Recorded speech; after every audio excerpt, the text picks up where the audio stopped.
ओम श्री गणेशाय नमः। ओम नमः शिवाय। जय श्री राधे कृष्ण। आइए आज आप सब सुनेंगे महाशिवरात्रि व्रत की कथा। आप सभी भक्तों को महाशिवरात्रि की ढेर सारी शुभकामनाएं। आप सभी के जीवन में भगवान भोलेनाथ, माता पार्वती की कृपा से आप सभी को सभी प्रकार के सुख और समृद्धि की प्राप्ति हो।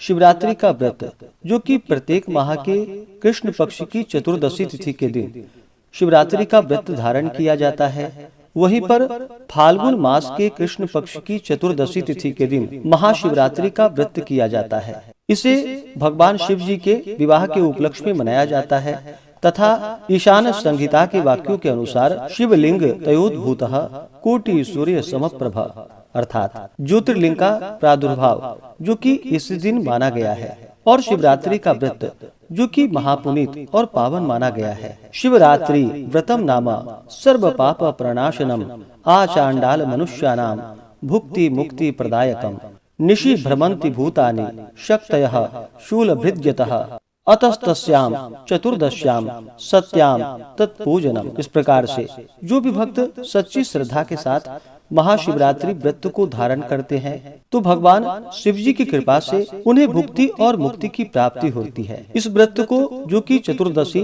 रात्रि व्यापनी ली जाती है, रात्रि के समय भूत प्रेत पिशाच शक्तियों और स्वयं शिव जी जो कि भ्रमण करते हैं, अतः उस समय इनका पूजन करने से मनुष्य के पाप दूर हो जाते हैं तथा सभी प्रकार के मनोवांछित फलों की प्राप्ति होती है।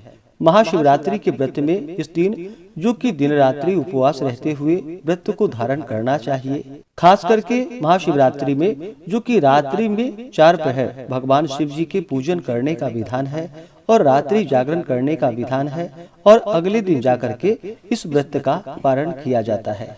तो आइए सुनते हैं महाशिवरात्रि व्रत की कथा। तो बोलिए प्रेम से भगवान भोलेनाथ की जय, माता पार्वती की जय, सर्व देवी देवता की जय।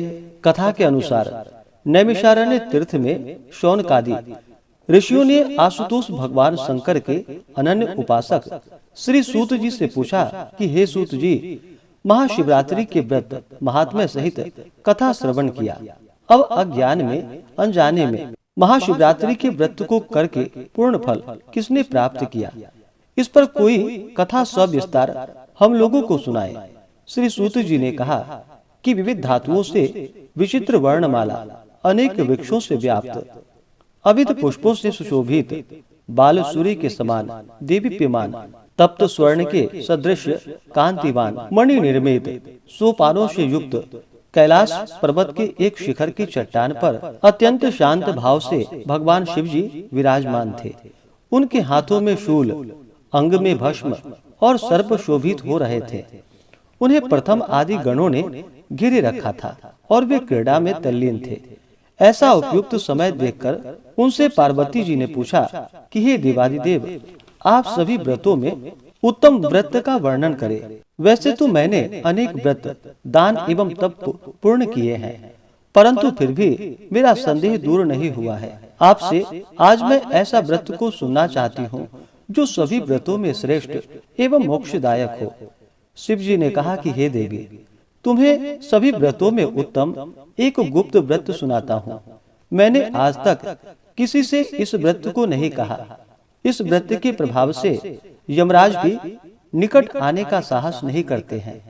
फाल्गुन मास के कृष्ण पक्ष की चतुर्दशी को, जिसे कि महाशिवरात्रि के नाम से जाना जाता है, इस दिन का किया हुआ व्रत इतना प्रभावशाली होता है कि प्राणी यमलोक त्याग कर शिवलोक में प्रवेश पाता है। किसी समय मल्लेश देश में एक जीव हिंसक भिल यानी कि शिकारी रहा करता था। वह भिल जीव हिंसा के निमित्त सदा वनों एवं पहाड़ों के निकट भ्रमण किया करता था तथा अनेक प्रकार की हिंसा और चोरी आदि का कर्म किया करता था। उसका शरीर मोटा और काला था। वह हाथों में धनुष धारण करता था, काला जामा पहनता था तथा हाथ में गोह के चमड़े का मोजा बांधता था।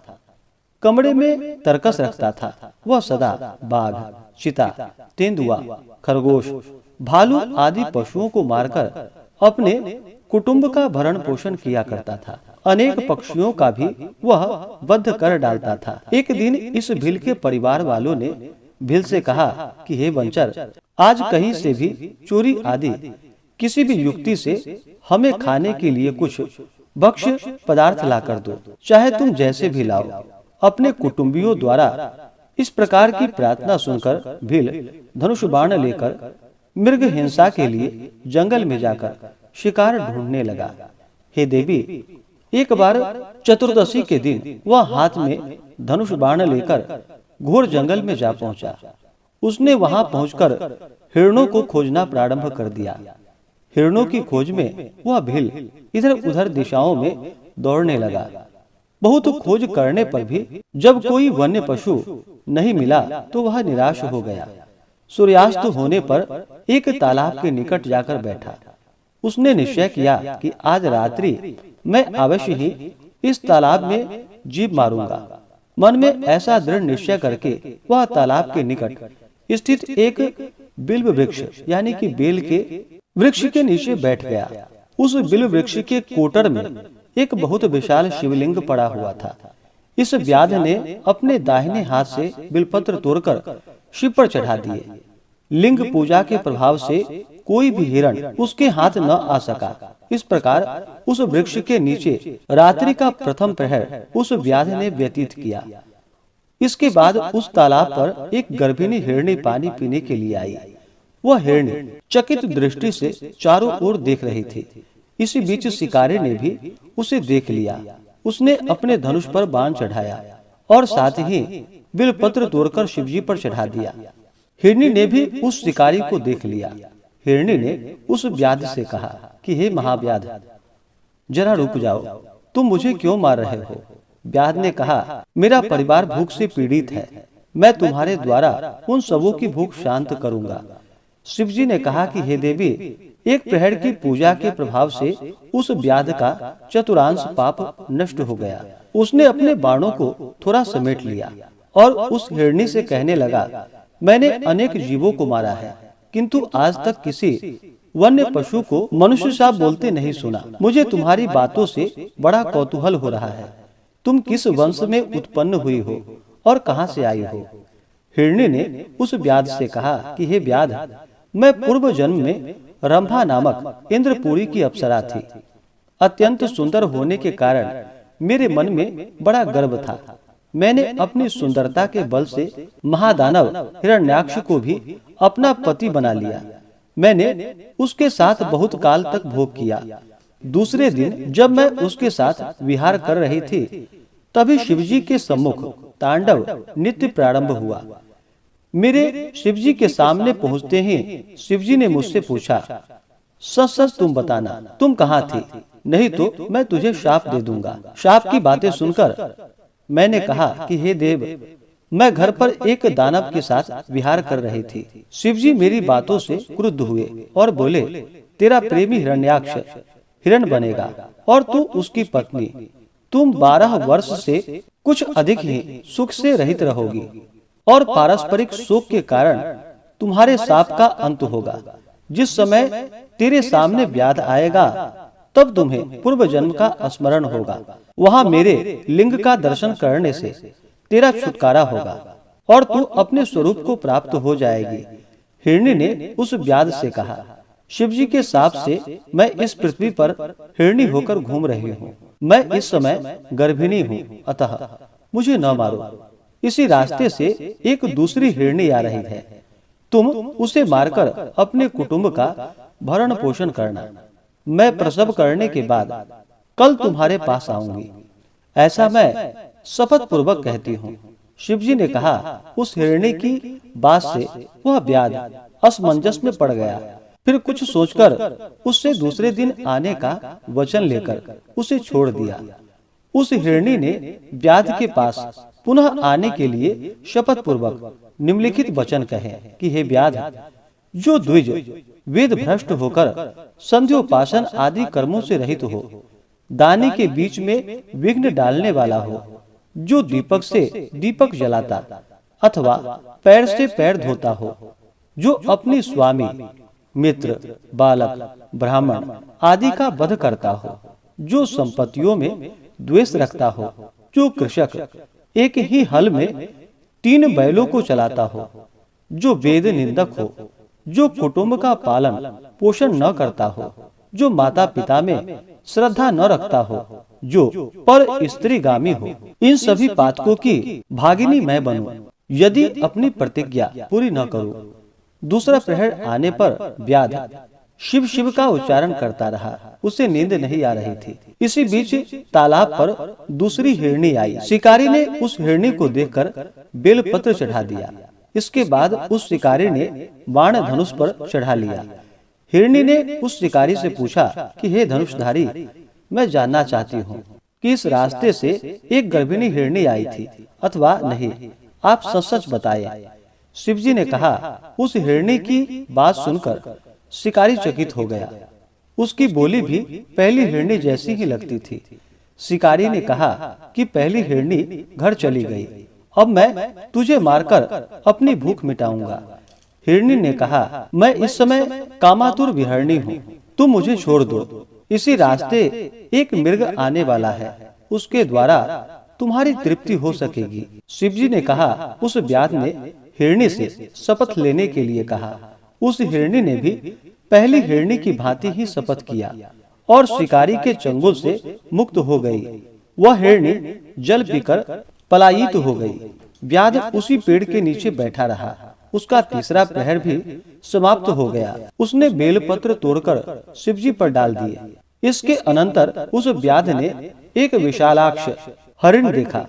वह अत्यंत हृष्ट पुष्ट सुडौल आकार वाला था। उसको मारने के लिए व्याध ने धनुष पर बाण चढ़ा लिया। उधर उस शिकारी को हिरनी ने भी देख लिया। वह अपने मन में सोचने लगा, आज मेरी मृत्यु अवश्य होगी। मेरी दोनों हिरनियों को इस व्याध ने अवश्य ही मार डाला होगा।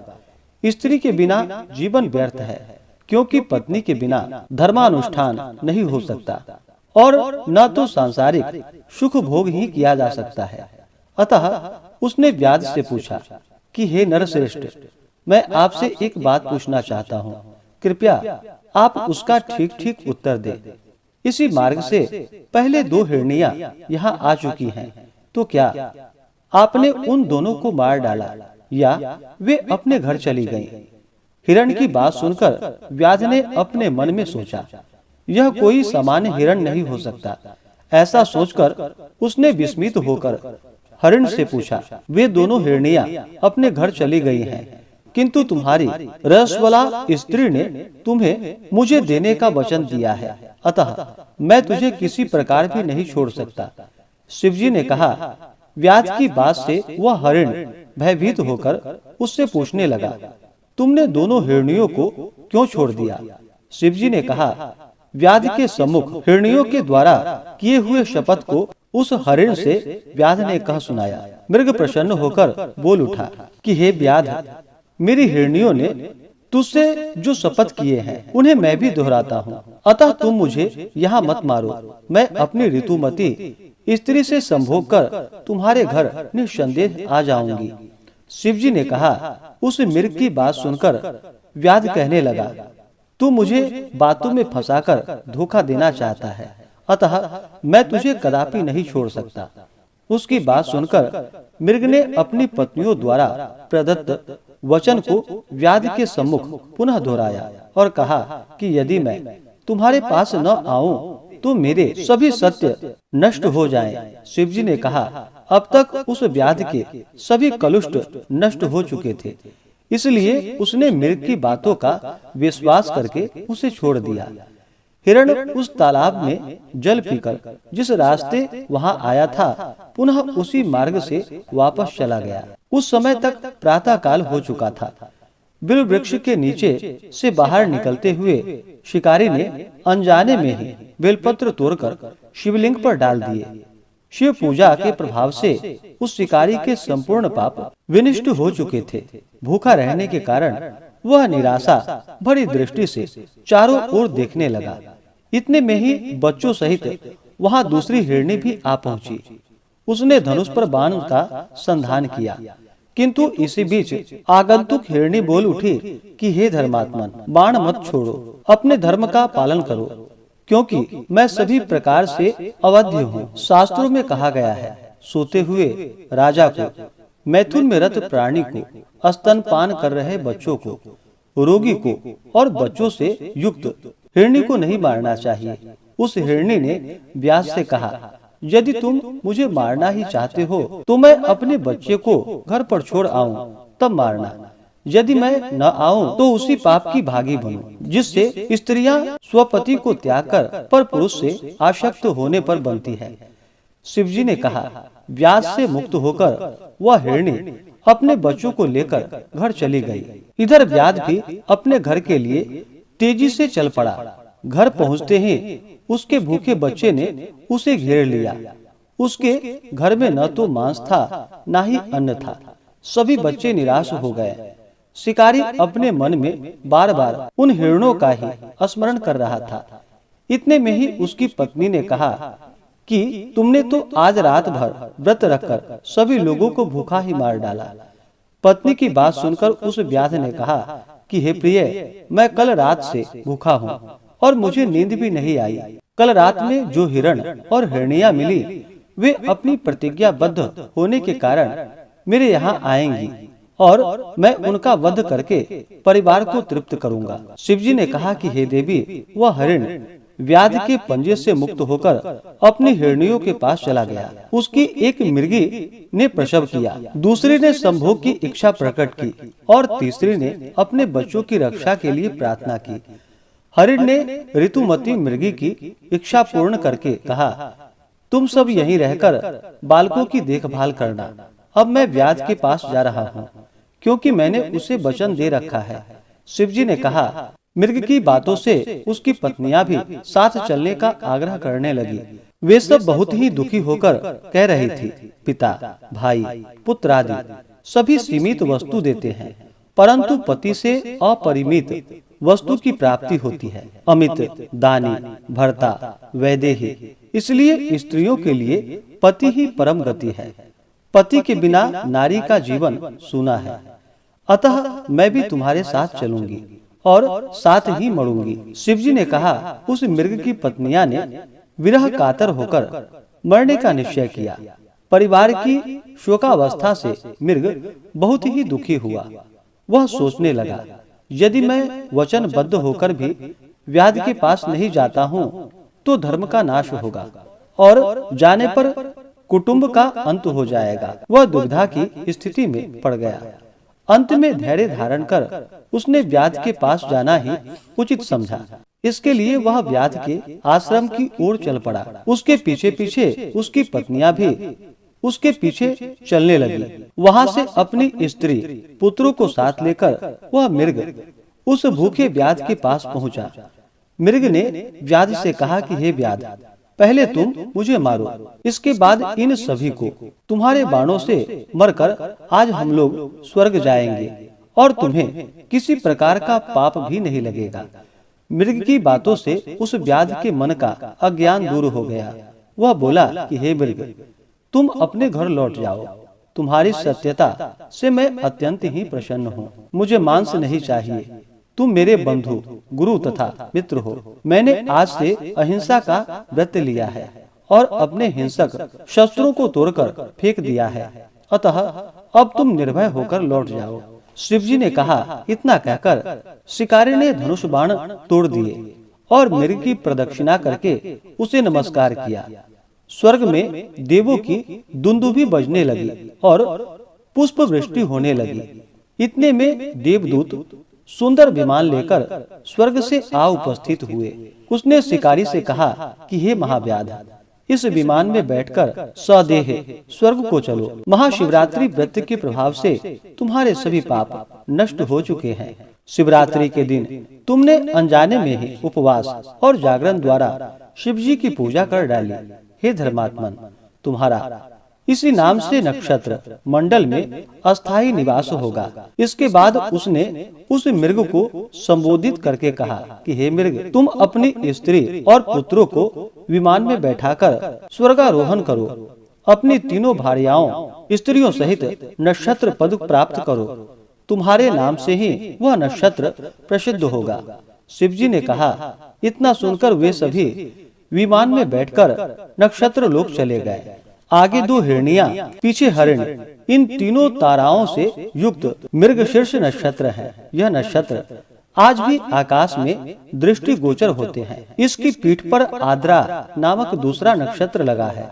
शिवजी ने कहा कि हे पार्वती, मैंने ऐसे महत्वपूर्ण शिवरात्रि व्रत का तुमसे वर्णन किया। यह व्रत शिवलोक की प्राप्ति कराने वाला है। इस व्रत के समान पापनाशक, मोक्षदायक दूसरा व्रत कोई नहीं है। तो बोलिए प्रेम से भगवान भोलेनाथ की जय, माता पार्वती की जय, सर्वदेवी देवता की जय। तो आशा करता हूँ कि यह जानकारी आपको अच्छा लगा हो।